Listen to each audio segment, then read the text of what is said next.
Good morning, class. Good afternoon, class. Good evening, class.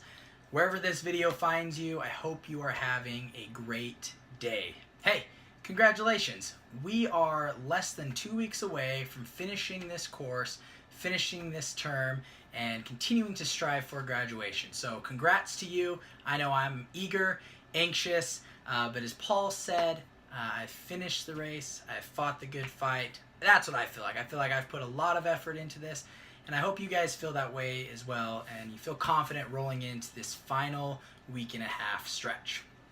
As per our assignment this week, we had to look at one of the 10 amendments that made up the Bill of Rights. And in doing so, I felt like I was going to select an amendment that many of our classmates would choose, and I probably did, the First Amendment, of course.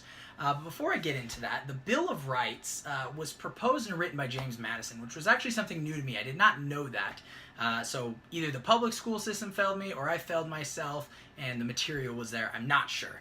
But it was proposed in response to a call for greater constitutional protection for individual liberties.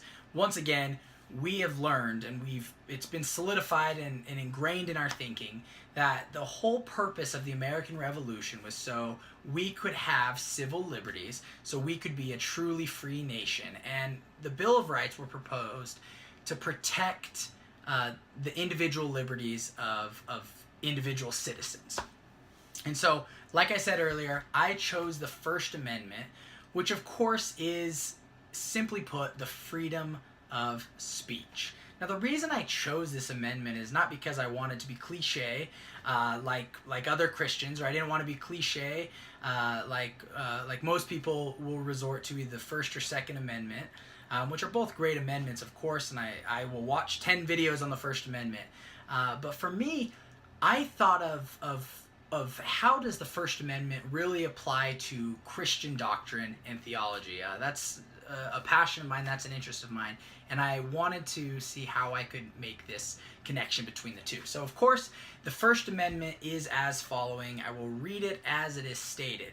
Congress shall make no law respecting an establishment of religion or prohibiting the free exercise thereof, or abridging the freedom of speech or of the press, or of the right of the people peaceably to assemble and to petition the government for a redress of grievances.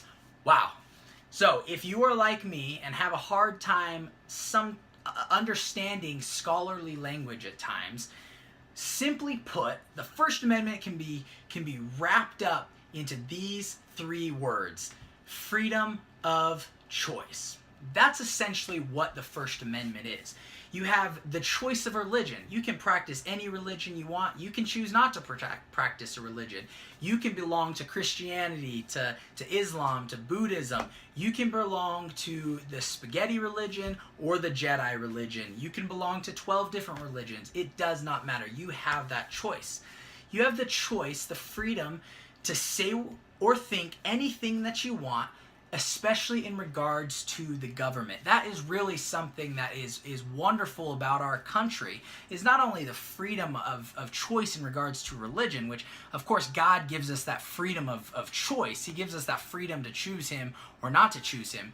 But to criticize the government is actually a right that we're granted as U.S. citizens.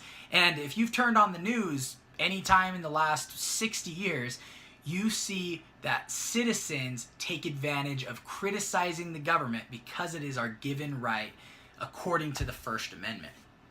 Once again, choice of religion, choice to say or to think whatever we want. No one can control our thoughts. Next, we have the choice to receive information we prefer, meaning the freedom of press. We can receive information from any outlet, whether that's CNN, the New York Times, Fox News, your local news agency, or the National Enquirer. You have a right to publish information and to hear information from any news outlet. The government cannot control that. Choose to assemble. You can come together in peaceful protest. the last two portions, petition and protest and assemble, that's all one and the same thing essentially. You can come together in a peaceful protest. You can have rallies for a cause, or promoting a cause, or coming against a cause, or coming against government officials, as we have seen as of late. That is part of your First Amendment right, and I think that's a great thing. That's a fantastic thing to have in the United States. Now, at times, people, of course, say things in the usage of the First Amendment that really it violates maybe our thinking or our worldview.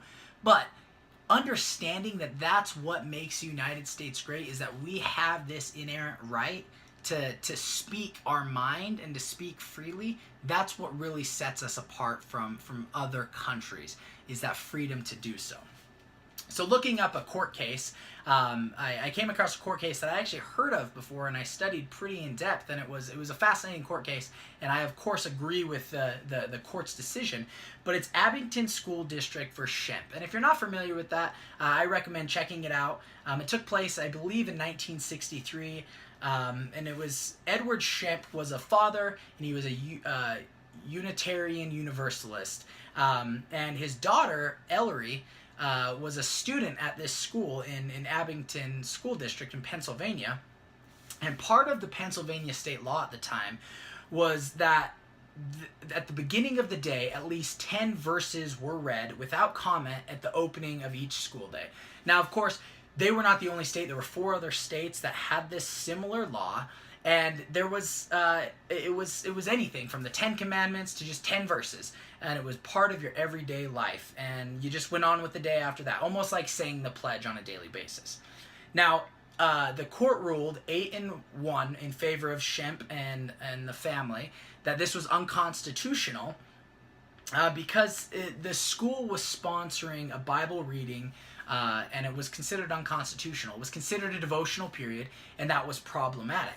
Now, the thing that I love about this court case is not only is it standing by that freedom of speech and basically saying a school can't sponsor one religion, a government agency cannot sponsor one religion over another, but this solidifies this thinking that students have a right to create clubs focused on religion and religious practices. A teacher cannot support a club, a teacher cannot advocate for a club, but a teacher can supervise this club. They just can't add input or anything like that. They're really just there to monitor the club.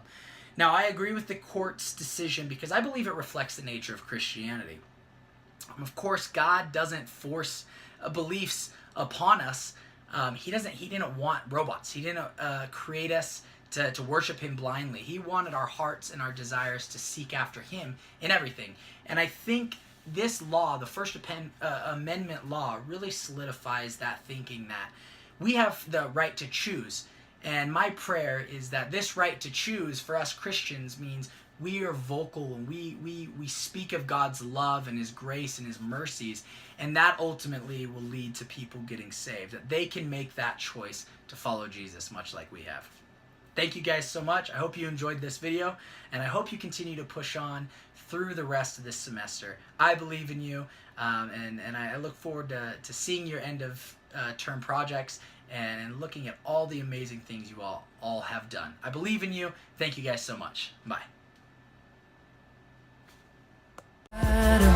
Towards your horizon.